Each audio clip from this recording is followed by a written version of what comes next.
오늘 학습을 통해 우리는 고려 정기의 제도 정비 내용을 설명할 수 있습니다. 자, 학습을 시작해 보도록 하겠습니다.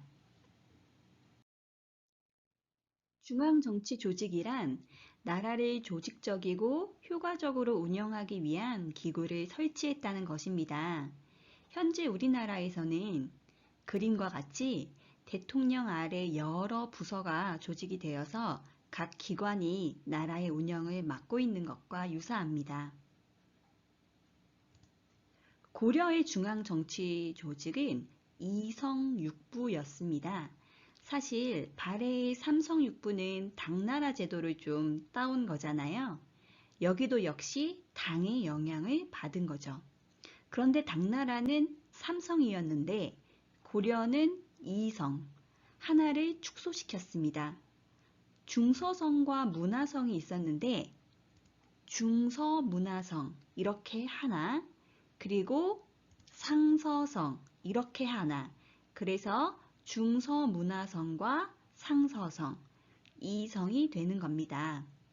그 다음에 육부라고 하는 것은 이병호형예공, 쉽게 생각해서 중서문화성에서 정책이 결정되면 상서성이 이를 집행한다 라고 기억해 두면 좋겠어요. 중서문화성은 국가의 정책을 논의하여 결정하는 곳, 상서성은 육부를 통해 정책을 집행하는 곳입니다. 다음으로 살펴볼 것들은 송나라의 영향을 받은 건데요. 중추원, 군사적으로 중요한 사항을 논하며 궁궐을 지키고 왕이 명령을 내리면 들고 나가서 전하는 것 등의 역할을 하는 거예요. 지금의 청와대 국가안보실 또는 대통령 직속의 국가안전보장회의 역할도 하고 청와대 비서실, 경호실 역할을 하는 거죠. 이 중추원의 파워는 왕권과 비례관계에 있습니다. 왕권이 강해진다면 중서문화성의 힘은 약해지는 데 반해 중추원의 힘은 강해집니다. 또 어사대가 있는데 어사대는 정치의 잘잘못을 따지고 풍속을 교정하며 관리에 대한 감찰 및 탄핵을 하는 기관이에요. 지금으로 하자면 감사원 정도. 또 뭐가 있냐면 삼사가 있습니다. 화폐 및 곡식을 내주거나 받아들이는 것, 또 국가 재정의 회계를 담당하는 기관이 있어요. 그게 바로 삼사입니다. 자, 그런데 조선시대에도 삼사가 있어요. 이름이 똑같거든요. 고려와 조선의 이름은 삼사로 같은데 같은 기능을 담당하지 않기 때문에 꼭 기억해 놓으셔야 합니다. 학생들이 관련 문제를 풀 때 함정에 잘 빠져요. 조선의 삼사는요, 바로 언론의 기능을 담당합니다. 그런데 고려의 삼사는 언론의 기능이 아니죠. 하는 일은 다른데 이름이 같은 것. 이거 꼭 기억을 해 놓으시면 되겠습니다. 또 기억하실 것이 있어요. 아주 중요한 것이 있는데요. 고려만의 독자적인 기구가 있습니다. 고려만의 독자적인 기구가 있는데 이거 꼭 기억을 해주셔요. 바로 도병마사와 식목도감이라는 게 있습니다. 도병마사와 식목도감. 이품 이상의 높은 관리들끼리 회의하는 곳인데 실질적인 최고회의예요. 국가 중대사를 결정하는 핵심 기관. 도병마사는 국방회의 기구이고요. 식목도감은 제도와 시행규칙을 제정을 하는 곳이에요. 이건 고려 귀족 정치의 특징을 잘 보여주는 고려만의 독자적인 기구입니다. 이성육부제에서는 이 정도만 기억하시면 될 것 같아요.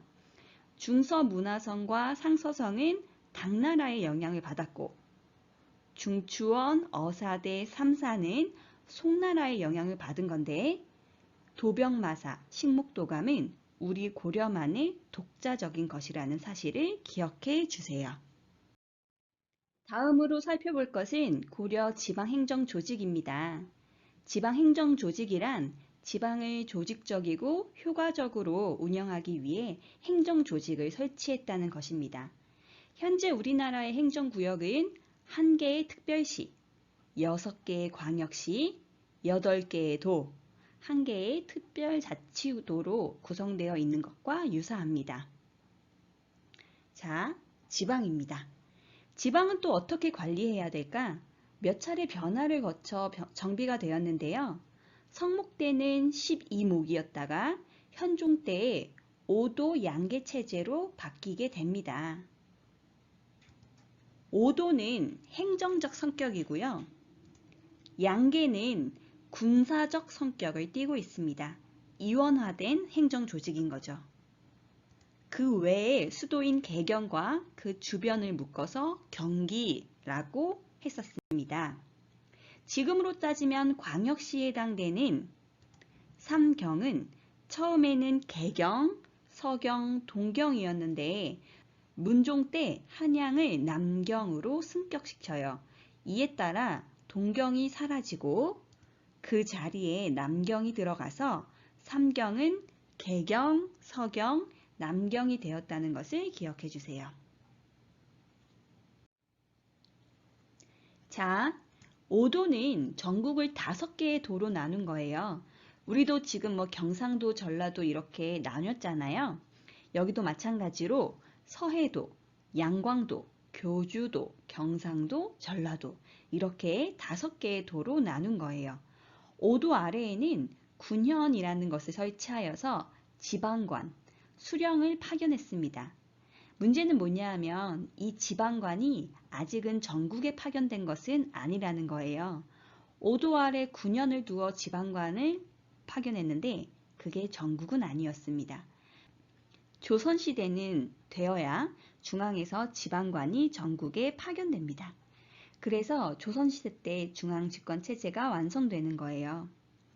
그러면 지방관이 파견되지 않은 곳, 수령이 파견되지 않은 곳을 뭐라고 하냐? 바로 속현이라고 합니다. 이 지역을 다스리는 사람은 과연 누구였을까요? 지방에는 파견되지 않았으니까 누가 다스려야 될까? 이것은 시대 구분에서 언급한 적이 있는데 바로 향리. 이 향리에 의해서 속현 지역들이 다스려지고 있는 겁니다. 양계는요, 양계는 북쪽에 북계와 동해 쪽에 동계가 있어요. 이곳은 아무래도 국경 지역이다 보니 적들의 침범이 많이 있겠네요. 여기는 바로 병마사가 파견이 됩니다. 후에 조선을 건국했던 이성계가 병마사 출신이었죠. 이 양계는 군사적 성격이 굉장히 강합니다. 또 특수 행정구역으로 뭐가 있냐면 향, 부곡, 소라는 것이 있어요. 여기에 속한 주민은 다른 지역보다 세금을 더 많이 내야 했고 직업 선택 및 거주 이전의 자유가 없었어요. 천민은 아닌데 범죄자 집단이거나 또는 고려가 세워질 때 반발을 많이 해서 고려 왕실에 밉보인 지역입니다. 이곳에도 수령을 파견하진 않았어요. 전국에 지방관이 파견되지 않은 지역들이 훨씬 더 많네요. 즉 고려 때는 중앙의 지배력이 지방에 완벽하게 미치지는 못했다라는 것을 알 수 있습니다. 이어서 고려의 군사제도를 간단히 보고 넘어갈게요. 군사제도는 중앙군과 지방군으로 나뉘는데요. 중앙의 2군 6위 중 2군은 국왕의 친위 부대, 그리고 6위는 수도 개경과 국경 방어를 하는 군대입니다. 이것을 지금의 것으로 정확하게 따지기에는 무리가 있겠지만 굳이 알기 쉽게 끼워 맞춰보자면 2군은 청와대 소속, 6위는 서울시 소속, 이렇게 보면 이해에 도움이 될 것 같아요. 지방군을 볼게요. 5도에 파견되는 군인은 주현군, 양계에 파견되는 군인은 주진군이었습니다. 주현군은 위기시에만 모이는 예비군적 성격을 가지고 있었고요. 주진군은 항상 준비되어 있는 상비군 성격을 가지고 있었습니다. 아무래도 변방 방비를 담당하고 있었으니까요. 고려에서 관리를 채용하는 방법은 크게 2가지가 있습니다. 과거제와 음서제. 과거제 먼저 볼게요. 먼저 문과는 제술과와 명경과로 나뉘어지는데 주로 귀족과 향리 출신이 응시를 했습니다. 쉽게 제술과는 논술 시험을 보는 것이고 명경과는 유교 경전 이해 시험이라고 생각해 주시면 될 것 같아요. 잡과는 법률, 의술, 회계 등 각종 기술자들을 뽑는 시험인데 여기에는 양민들도 많이 응시를 했었습니다. 승과는 불교 경전의 이해도를 묻는 시험인데 신분에 관계없이 승려들이 치렀습니다. 무과는 따로 없었어요. 그냥 공을 세우면 무관이 되던 시절이라 병법 같은 공부를 할 필요는 전혀 없었고 전쟁에서 공을 세우면 됐었어요. 또 무관에는 무관 출신의 자제들이 낙하산으로 뽑히곤 했었습니다. 음서제는 아버지가 5품 이상의 관리 또는 공신이나 종실 사람이면 그냥 추천으로 들어갈 수 있는 특혜였어요. 아들 손자뿐만이 아니라 사위, 외손자도 음서 혜택의 범위 내에 들어갑니다. 이러니 귀족들이 공부는 안 하고 맨날 탱자탱자 놀게 되겠죠. 만약 수능과 내신이 몇 점 나오든 상관없이 장관 겸 국회의원까지 보장해 준다고 하면 공부를 하겠어요? 안 하게 되겠죠? 아는 것도 없이 무식한 상태로 요직에 나가는 겁니다. 게다가 어이없는 것은 오히려 과거제 출신보다 음서제 출신이 더 잘 나갔어요. 이것은 바로 고려가 귀족 사회라는 특징을 보여주는 겁니다. 별로 국가에는 좋은 제도는 아닌 것 같아요. 바보들이 국가 경영을 하다 보니 제대로 되겠어요? 후에 결국 골마 터지게 되고 이후에 무신정변이 일어나게 됩니다. 오늘 참 많은 것들을 학습했는데요.